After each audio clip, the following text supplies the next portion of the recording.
नमस्कार, मैं प्रिया। आज है 8 जुलाई। खबरों की तरफ बढ़ने से पहले एक नजर सुर्खियों पर। भारतीय नौसेना में मैट्रिक रिक्रूट भर्ती के लिए अधिसूचना जारी। जनता दरबार में मुख्यमंत्री का कार्यक्रम हुआ तय। 100% टीकाकरण का लक्ष्य हासिल कर पूर्वी चंपारण का यह इलाका बना मिसाल। अब इस फॉर्मूले के तहत स्कूल जाएंगे विद्यार्थी। मोदी के कैबिनेट के विस्तार में बिहार के इन चेहरों को मिली जगह। अब चले बढ़ते हैं बिहार की 25 बड़ी खबरों की ओर विस्तार से। भारतीय नौसेना में मैट्रिक रिक्रूट भर्ती के लिए अधिसूचना जारी। भारतीय नौसेना में मैट्रिक रिक्रूट की तैयारी में लगे उम्मीदवारों के लिए अहम सूचना। भारतीय नौसेना ने अक्टूबर 2021 में शुरू होने वाले मैट्रिक रिक्रूट की भर्ती के लिए अधिसूचना जारी कर दी है, जिसके तहत सेलर एमआर के कुल मिलाकर 350 रिक्तियों के लिए चयन प्रक्रिया में सम्मिलित होने के लिए योग्य उम्मीदवारों से आवेदन आमंत्रित किए जाने हैं। इन रिक्तियों में राज्यों के अनुसार संख्या निर्धारित है। भारतीय नौसेना की तरफ से मिली जानकारी के अनुसार कुल मिलाकर 350 रिक्तियों के लिए आवेदन के विवरणों के आधार पर 1750 उम्मीदवार को लिखित परीक्षा और शारीरिक दक्षता परीक्षा के लिए आमंत्रित किया जाना है। इंडियन नेवी में सेलर मैट्रिक रिक्रूट के लिए आवेदन के इच्छुक उम्मीदवार AA 150 और SSR 02-2021 के ऑनलाइन आवेदन नेवी भर्ती पोर्टल joinindiannavy.gov.in पर एक्टिव किए जाने वाले ऑनलाइन एप्लीकेशन फॉर्म के माध्यम से आवेदन कर पाएंगे। बिहार में इथेनॉल के बाद अब टेक्सटाइल पॉलिसी पर काम होगा शुरू। बिहार के उद्योग मंत्री बीते दिन राजधानी पटना पहुंच गए हैं, जहां पहुंचते उन्होंने अपना बयान जारी किया है, जिसके तहत उन्होंने कहा कि बिहार में जहां हमारी यह कोशिश है कि इथेनॉल के उद्योग को बढ़ावा दिया जाए, वहीं अब टेक्सटाइल पॉलिसी को बढ़ावा देने के लिए बिहार में काम जारी है। इथेनॉल पॉलिसी के तहत अब तक 30,000 करोड़ रुपए का निवेश हो चुका है। वहीं अब टेक्सटाइल पॉलिसी के तहत भी निवेशक को बिहार में बुलाने की प्रक्रिया शुरू कर दी जाएगी। उन्होंने आगे कहा है कि मुख्यमंत्री नीतीश कुमार के नेतृत्व में बिहार पर निवेशकों का विश्वास बढ़ा है, क्योंकि एक बेहतरीन मुख्यमंत्री बिहार के पास है। मुख्यमंत्री नीतीश कुमार के पास केंद्र और राज्य दोनों का अनुभव है। बिहार के विभिन्न जिलों में ऐसा रहेगा मौसम का हाल। उत्तर पश्चिमी बिहार के जिले पश्चिम चंपारण, सिवान, सारण, पूर्वी चंपारण और गोपालगंज की बात करें तो 8 जुलाई को ईस्ट चंपारण और वेस्ट चंपारण के लिए मौसम विज्ञान केंद्र ने ऑरेंज अलर्ट जारी किया है। यहां वज्रपात और गरज के साथ बिजली और तेज बारिश होने के आसार है। वहीं उत्तर मध्य बिहार के जिले सीतामढ़ी, मधुबनी, मुजफ्फरपुर, दरभंगा, वैशाली, शिवहर और समस्तीपुर में आज लगभग सभी जगहों पर तेज बारिश होने के आसार है। वहीं उत्तर पूर्व बिहार के जिले सुपौल, अररिया, किशनगंज, मधेपुरा, सहरसा और पूर्णिया जिले के कुछ जगहों पर आने वाले 3 दिनों तक वज्रपात, गरज के साथ बिजली और तेज बारिश की संभावना है। इसके साथ ही दक्षिण पश्चिम बिहार के जिले बक्सर, भोजपुर, रोहतास, भभुआ, औरंगाबाद, जहानाबाद और अरवल के कुछ जगह पर आज तेज बारिश हो सकती है, जिसके लिए येलो अलर्ट जारी कर दिया गया है। वहीं दक्षिण मध्य बिहार के जिले पटना, गया, नालंदा, शेखपुरा, नवादा, बेगूसराय और लखीसराय और दक्षिण पूर्व बिहार के जिले कटिहार, भागलपुर, बांका, जमुई, मुंगेर और खगड़िया में आज कई जगहों पर तेज बारिश की संभावना जताई गई है, जिसके लिए मौसम विभाग द्वारा येलो अलर्ट जारी कर दिया गया है। जनता दरबार में मुख्यमंत्री का कार्यक्रम हुआ तय।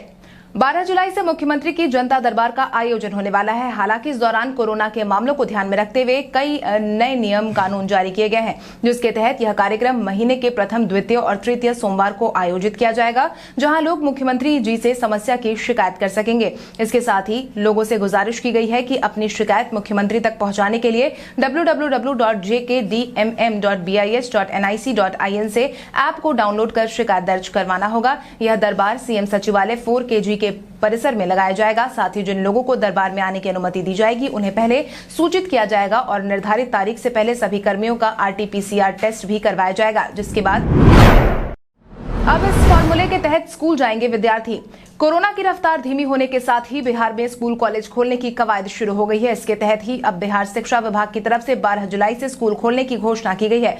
कोरोना के वर्तमान हालात को देखते हुए फिलहाल पहले चरण में 11वीं और 12वीं की कक्षाओं का संचालन किया जाएगा। हालांकि इस दौरान कोरोना से बचाव के लिए जारी किए गए गाइडलाइन का पालन करना भी बेहद जरूरी है, ताकि स्कूल आने वाले छात्रों और शिक्षकों को संक्रमण से बचाया जा सके, जिसके तहत एक कक्षा में एक साथ 10 विद्यार्थी से अधिक नहीं बैठेंगे। विद्यार्थी के बीच 6 फीट की दूरी कक्षा में रखी जाएगी। सबसे खास बात यह है कि स्कूल में विद्यार्थियों के बीच दूरी रखी जाए। इसके लिए ऑड इवन रोल नंबर के अनुसार छात्र बुलाए जाएंगे। स्कूल खोलने के समय सारे मुख्य द्वार खोल दिए जाएंगे, तो वहीं छुट्टी के समय अलग अलग गेट से विद्यार्थी स्कूल से बाहर आएंगे। ये सारी व्यवस्था स्कूल द्वारा की जाएगी। UIDAI ने बंद की आधार से जुड़ी 2 सेवाएं।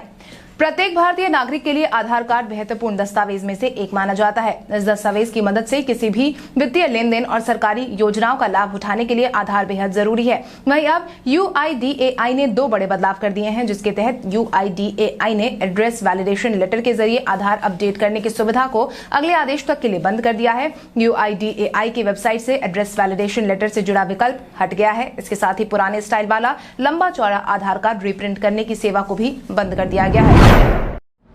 ऑडिटर के पद पर नियुक्ति के लिए परीक्षा की नई तारीख की हुई घोषणा। बिहार लोक सेवा आयोग ने बीते दिन पंचायती राज विभाग में ऑडिटर के पदों पर नियुक्ति के लिए प्रारंभिक परीक्षा की नई तारीख जारी कर दी है, जिसके तहत अब यह परीक्षा 29 अगस्त से दोपहर 12 बजे से 2:15 बजे के बीच आयोजित की जाएगी, जो कि बिहार से पटना, भागलपुर, मुजफ्फरपुर और गया में आयोजित की जाएगी। आपकी जानकारी के लिए आपको बता दें, इससे पहले यह परीक्षा 25 अप्रैल को होने वाली थी, लेकिन कोरोना के बढ़ते मामलों के कारण इसे स्थगित कर दिया गया था। ज्ञात हो, इस परीक्षा के लिए 26,500 से अधिक ने आवेदन किया है। इस भर्ती परीक्षा के जरिए 373 पदों पर ऑडिटर की भर्ती होनी है। मगध में निर्धारित सीटों की तुलना में हुआ 2 गुना आवेदन। मगध विश्वविद्यालय और उससे जुड़े कॉलेज में मौजूदा सीटों की तुलना में 2 गुना से अधिक आवेदन आ रहे हैं। इसके बाद पीजी की पढ़ाई का ख्वाब पाल रहे सभी स्टूडेंट की कवायद सफल होती नहीं दिखाई दे रही है। आपकी जानकारी के लिए आपको बता दें, मगध यूनिवर्सिटी के 26 पीजी विभाग के अलावा गया कॉलेज, गया JJ कॉलेज, गया SS कॉलेज, जहानाबाद और SN सिन्हा कॉलेज औरंगाबाद में पीजी की पढ़ाई होती है। वहीं इस बाबत यूनिवर्सिटी के DSW RPS चौहान का कहना है कि मेरिट बेसिस पर ही विद्यार्थियों को नामांकन का पहला मौका दिया जाएगा। इसके अलावा उन्होंने बताया कि कोविड-19 की वजह से MU के विकास का काम काफी प्रभावित हुआ है। सीटों की वृद्धि के लिए सरकार से मांग की गई है। लगातार दूसरे दिन मुख्यमंत्री नीतीश कुमार ने बाढ़ का किया हवाई सर्वेक्षण। बिहार के आसपास के इलाकों में हो रही बारिश के कारण बिहार के कई नदियां उफान पर है, जिसके कारण बिहार के अधिकांश जिले बाढ़ की चपेट में आ गए हैं। हालांकि बिहार में आई बाढ़ को लेकर मुख्यमंत्री अलर्ट मोड में काम कर रहे हैं, जिसके तहत ही बीते दिन लगातार दूसरे दिन मुख्यमंत्री नीतीश कुमार बाढ़ प्रभावित इलाकों का जायजा लेने पहुंचे थे, जहां सीएम ने दरभंगा, मधुबनी और समस्तीपुर का हवाई सर्वेक्षण किया। इससे पहले वो चंपारण इलाके का सर्वेक्षण कर चुके हैं। आपको बता दें, बिहार में इस बार बारिश से नेपाल के सीमावर्ती जिलों में बाढ़ आई हुई है। नेपाल से सटे दरभंगा, मधुबनी, सीतामढ़ी, बेतिया और मोतिहारी में भयावह स्थिति है। इन जिलों में आपदा विभाग ने NDRF की टीम भी तैनात कर दी है। बताया जा रहा है कि नेपाल में अधिक पानी होने के कारण इन जिलों की नदियां रेड लाइन से ऊपर बह रही हैं। आज बिहारी बर्थडे स्पेशल में हम बात करेंगे ऋचा सोनी की। ऋचा सोनी का जन्म आज ही के दिन बिहार के मुजफ्फरपुर जिले में हुआ था। ऋचा सोनी एक भारतीय टेलीविजन अभिनेत्री हैं। उन्होंने शरारत से डेब्यू किया था। वो रंग के डेली सोप भाग्य विधाता में अपनी भूमिका बिंदिया के लिए जानी जाती हैं। वो नचले विद सरोज खान सीजन 2, बदलते रिश्ते की दास्तान, जमुनिया जाट की जुगनी, हमनवाज, आधा फुल, सिया के राम और मुस्कान जैसे शो में भी वो नजर आ चुकी हैं। उन्होंने the silent statue, Cannes film festival में प्रदर्शित जैसी लघु फिल्मों में भी काम किया है और उन्होंने द्वितीय झारखंड अंतर्राष्ट्रीय फिल्म महोत्सव 2019 में लघु फिल्म श्रेणी में सर्वश्रेष्ठ अभिनेत्री का पुरस्कार भी जीता है। 100% टीकाकरण का लक्ष्य हासिल कर पूर्वी चंपारण का यह इलाका बना मिसाल। बिहार में जहां एक तरफ टीके की कमी की खबरें लगातार सामने आ रही है, वहीं दूसरी तरफ स्वास्थ्य मंत्रालय ने अपने ट्विटर हैंडल पर बिहार के पूर्वी चंपारण जिले के बनकटवा प्रखंड को देश की शान बताया है, जिसका जिक्र करते हुए उन्होंने लिखा कि आशा कार्यकर्ता, आंगनबाड़ी सेविका और जनप्रतिनिधियों की मदद से बनकटवा प्रखंड में 100% कोरोना टीकाकरण करना संभव हो पाया है। यह प्रमाणित करता है कि ठान लो तो दुनिया में कुछ भी मुश्किल नहीं है। वहीं इस उपलब्धि के बाद स्वास्थ्य विभाग ने बिहार के सभी जिलों को इस तरह काम करने का आदेश दिया है। आपको बता दें कि बनकटवा प्रखंड कोरोना का 100% टीकाकरण कर बिहार का पहला प्रखंड बन गया है। अब भारत में बनना शुरू हुई Sputnik V corona virus vaccine. रूस से आई स्पुतनिक वी वैक्सीन को कोरोना के डेल्टा वेरिएंट पर कारगर बताया गया है। साथ ही संभावित तीसरी लहर को रोकने के लिए वैक्सीनेशन ही एकमात्र उपाय है। इसी को ध्यान में रखते हुए भारत में ज्यादा से ज्यादा वैक्सीन के इस्तेमाल की तैयारी हो रही है। इसी बीच अब भारत के लिए एक और राहत की खबर सामने आई है, जिसके तहत अब भारत में भी स्पुतनिक वी वैक्सीन के निर्माण की शुरुआत होने वाली है। फार्मा प्रमुख मोरपेन लैबोरेटरीज ने हिमाचल प्रदेश में रूसी Sputnik V corona virus vaccine के परीक्षण बैच का उत्पादन शुरू कर दिया है। कंपनी ने यह जानकारी दी है। वैक्सीन की पहली खेप गुणवत्ता नियंत्रण के लिए रूस के गामालिया सेंटर से भेजी जाएगी। ज्ञात हो, अप्रैल में भारत में आपातकालीन उपयोग की अनुमति दी गई थी। कोवैक्सीन और कोविशील्ड के बाद देश में राष्ट्रव्यापी कोविड टीकाकरण कार्यक्रम के लिए लॉन्च किया जाने वाला यह तीसरा वैक्सीन था। बिहार में कोसी बागमती खतरे के निशान से पहुंची ऊपर। कोसी और बागमती खतरे के निशान से ऊपर बह रही है। इस बाबत डीएम ने सभी लोगों को सजग रहने की अपील की है। केंद्रीय जल आयोग कोसी उपमंडल बेगूसराय की तरफ से बुधवार को जारी रिपोर्ट के अनुसार कोसी अभी भी खगड़िया के बलतारा में खतरे के निशान से 93 सेंटीमीटर ऊपर है। कोसी के जलस्तर में बीते 24 घंटे के दौरान 12 सेंटीमीटर की कमी आई है। कोसी की टेंडेंसी घटने की है, वहीं बागमती स्थिर है, लेकिन खगड़िया के संतोष स्लुइस के पास खतरे के निशान से 1 मीटर 82 सेंटीमीटर ऊपर है। स्थिर रहने के बाद बागमती के जलस्तर में कमी आने की संभावना है। कैबिनेट विस्तार के दौरान 12 मंत्रियों ने दिया इस्तीफा। बीते दिन मोदी मंत्रिमंडल का विस्तार कर दिया गया, जिसमें कई नए मंत्री शामिल हुए हैं। हालांकि जिन मंत्रियों के कार्यकाल से आलाकमान खुश नहीं थे और अन्य कारणों के कारण 12 मंत्रियों ने बीते दिन अपना इस्तीफा सौंप दिया है। राष्ट्रपति भवन की तरफ से आई जानकारी के अनुसार थावर चंद गहलोत, डॉक्टर हर्षवर्धन, बाबुल सुप्रियो, राव साहेब दानवे पाटिल, देबोश्री चौधरी, रमेश पोखरियाल निशंक, सदानंद गौड़ा, संतोष गंगवार, संजय धोत्रे, रतन लाल कटारिया, रविशंकर प्रसाद और प्रकाश जावड़ेकर ने मंत्री पद से इस्तीफा सौंप दिया है। ललन सिंह को मंत्री नहीं बनाए जाने पर राजद ने कसा तंज। जदयू नेता ललन सिंह को कैबिनेट में जगह दिए जाने की चर्चा जोर शोर से हो रही थी, लेकिन ऐन मौके पर मंत्रिमंडल में जगह नहीं दिए जाने पर बिहार में राजनीति शुरू हो गई है, जिसके तहत अब इस मुद्दे को राजद ने उछालना शुरू कर दिया है। जिसके तहत राजद के प्रवक्ता मृत्युंजय तिवारी ने अपना बयान जारी करते हुए कहा कि उनको मंत्रिमंडल में शामिल नहीं करना साफ दर्शाता है कि पार्टी के अंदर भारी गुटबाजी चल रही है। उन्होंने कहा कि पहले से यह कयास लगाए जा रहे थे कि यदि मंत्रिमंडल का विस्तार होगा तो उसमें ललन सिंह का शामिल होना तय है, लेकिन जिस तरह से उनको किनारे किया गया उससे साफ पता चलता है कि अंदर खाने सब ठीक नहीं है। उन्होंने आगे कहा कि मंत्रिमंडल में जगह भले मिल गई हो, लेकिन अब तय है कि जदयू में टूट फूट होगी, जदयू तहस नहस हो जाएगी। गांधी से मुलाकात के बाद बोले मदन मोहन झा।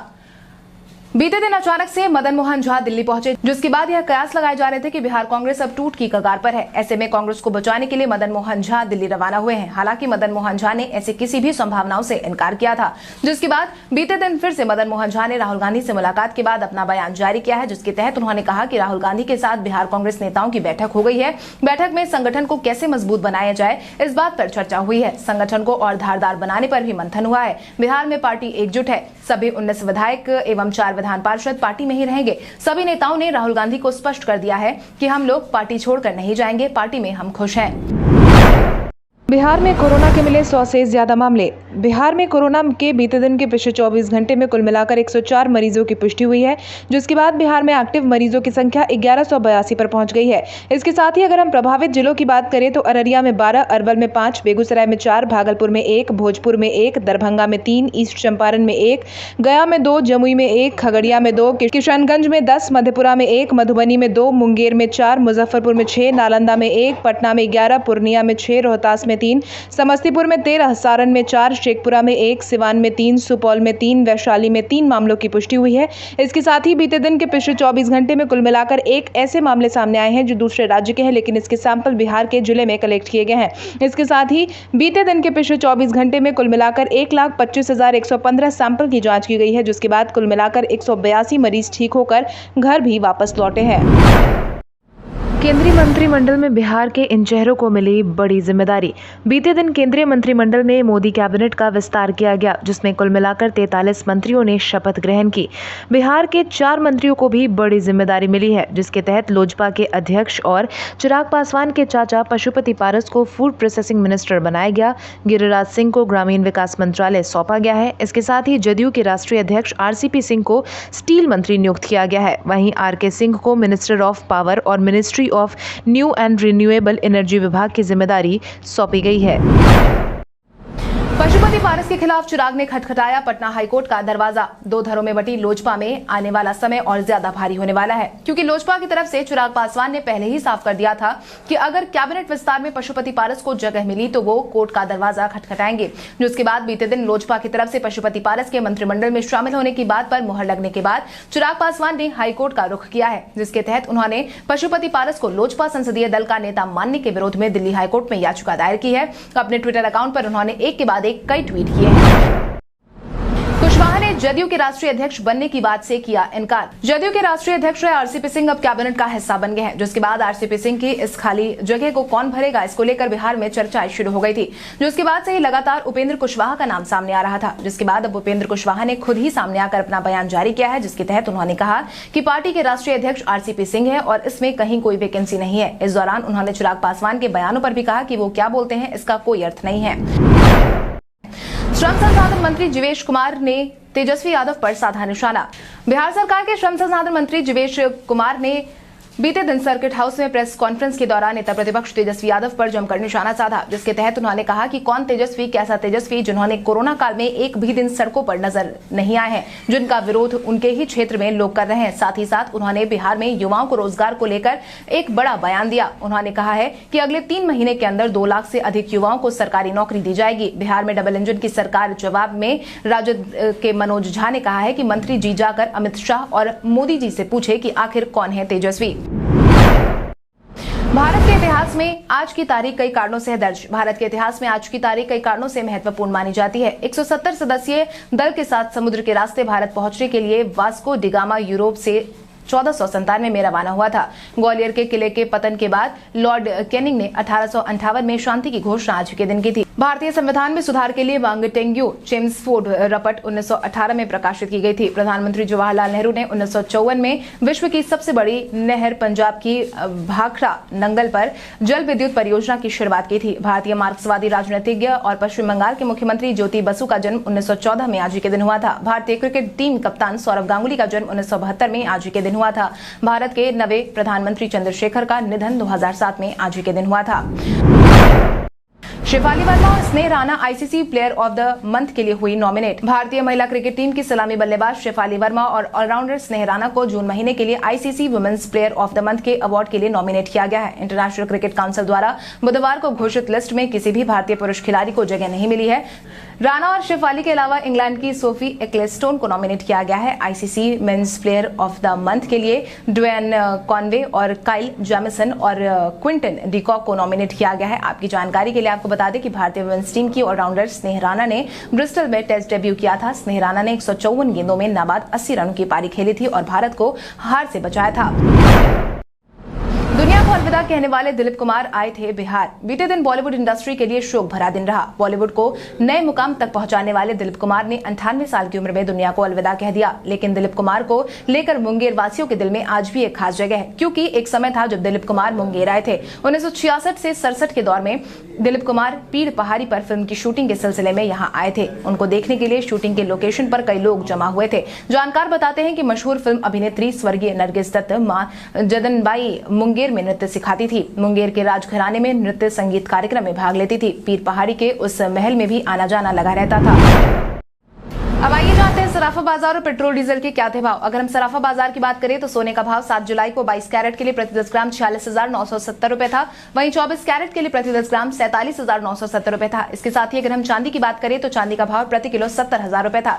इसके साथ ही राजधानी पटना में पेट्रोल की कीमत 102.74 रुपए प्रति लीटर और डीजल 95.31 रुपए प्रति लीटर था। कल हमारे द्वारा पूछे गए सवाल का जवाब आप में से बहुत सारे यूजर ने हमें कॉमेंट करके दिया था, उसके लिए आपका बहुत बहुत धन्यवाद। आप में से जिन यूजर का कमेंट हमें अच्छा लगा है उनके नाम है केशव केशरी, शंकर मुखिया, रवि पासवान, ललित कुमार, पंकज कुमार, मुन्ना परदेसी, फुलेंद्र कुमार, मोनिका कुमारी, शंभू कुमार, दिव्यांशु कुमारी, गौरव यादव, कृणता गुप्ता, रघुनाथ प्रसाद, व्रजमानी कुमार, भरत प्रसाद। इसके अलावा हमारी टीम को और भी लोगों के जवाब अच्छे लगे हैं, मगर समय के अभाव के कारण हम उनका नाम नहीं ले पाए। लेकिन आप हमारे सवालों का जवाब देते रहे, हम कल आपका नाम लेने की पूरी कोशिश करेंगे। तो चलिए बढ़ते हैं आज के सवाल की ओर। आज का सवाल कुछ इस प्रकार है। 12 जुलाई से मुख्यमंत्री नीतीश कुमार के जनता दरबार की शुरुआत के बाद क्या यह आमजनों के लिए फायदेमंद साबित होगा या नहीं? अपने जवाब में कमेंट करके जरूर बताएं। इसके साथ ही आज के लिए बस इतना ही। बिहार की बड़ी खबरों से अपडेटेड रहने के लिए हमारे YouTube चैनल को सब्सक्राइब करें और बेल आइकन दबाना ना भूलें। धन्यवाद।